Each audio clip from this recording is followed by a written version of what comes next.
Hi, I'm Aidan Young. I'm the Assistant Manager of Digital Engagement at the Rubin Museum of Art, a museum of Himalayan art and ideas in New York City. Right now, we're all dealing with a pretty wild number of changes going on in the world. It's kind of a scary time.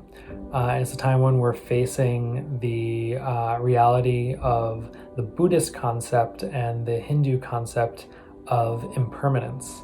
Impermanence being the idea that everything is always changing and that nothing stays the same. And it's pretty scary, to be honest. But we also, when you turn to artists, they know that without impermanence, there's no room for anything new to be created, right? Without impermanence, there's no room for new ideas to flourish. So this week, we've invited artists from the group Brooklyn Raga Massive, and we're going to break a little bit more into that topic of impermanence through this video series, along with some artworks from our collection that embody the idea of impermanence. And we're going to seek to answer the question, how can uncertainty fuel inspiration?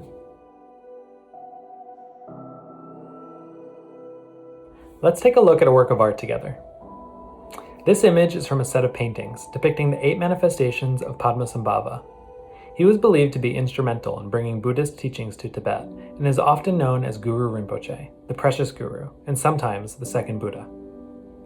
Throughout his life, he would manifest in different forms depending on the situation. Let's take a closer look at this painting. The background is covered with small depictions of Padmasambhava himself, with his hand in a gesture of teaching. If we look at the center, we see 3 large figures.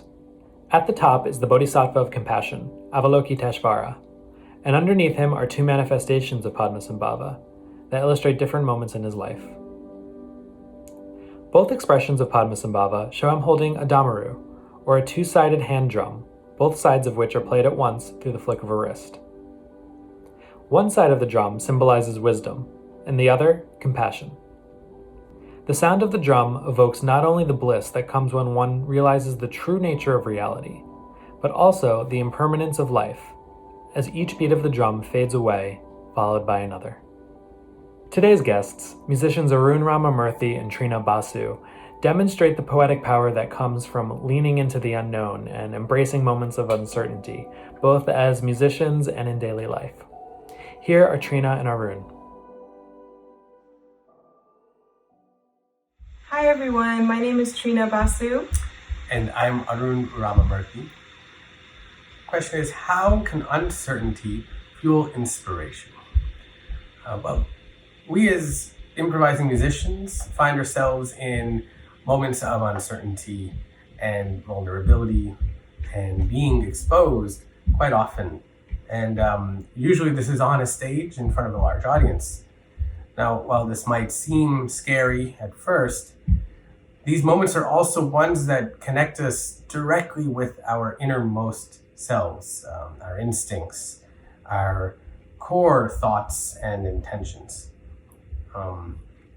We use our experiences in life, things that we've learned over the years, to help guide us through these moments of uncertainty. And we must trust ourselves at these times. I think we learn so much about who we are and what we're capable of. When you don't know what's next, the opportunities can be boundless. And here at home, we're caring for our children. We are nurturing home life and getting used to the new normal. Our kids are truly teaching me and reminding me that we need to take in every changing moment as it comes, no matter how challenging it may be. In these uncertain times, we're experiencing a collective sadness that is from the loss of our loved ones and from everything happening all over the world and all over New York City. And here in Brooklyn, it's become a daily ritual to hear the sirens go by and hear the church bells and hear the 7 p.m. cheers for the frontline workers, as well as the beautiful songbirds resonating through the quiet streets. So I'm listening to these sounds and I'm taking them in, and they're teaching me to cherish the moments and to find inspiration and connection in these times of separation and solitude, and really reflect on what is truly precious in this life. We're going to play for you an improvisation based on a raga called Yaman or Kalyani, and we're going to take in this moment with you.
Thank you. We'd like to leave you with a centering thought and an idea that you can take with you throughout your day. Remember to trust your inner self and take in the moments of joy and love that come through your life, and be open to the unknown. Yes, thank you, and please leave your comments in the section right below. And have a wonderful day. Stay safe, everyone. Thank you. Stay safe, everyone. Bye. Thanks for watching the Rubin Daily Offering. After today's episode, we're going to be taking a 2-week break. And when we come back to you, we're going to share our final week of the video series, where we're going to feature the creative practices of Himalayan artists from the Himalayan region and the diaspora. And we're super excited about it, and we hope that you'll stick around and join us then.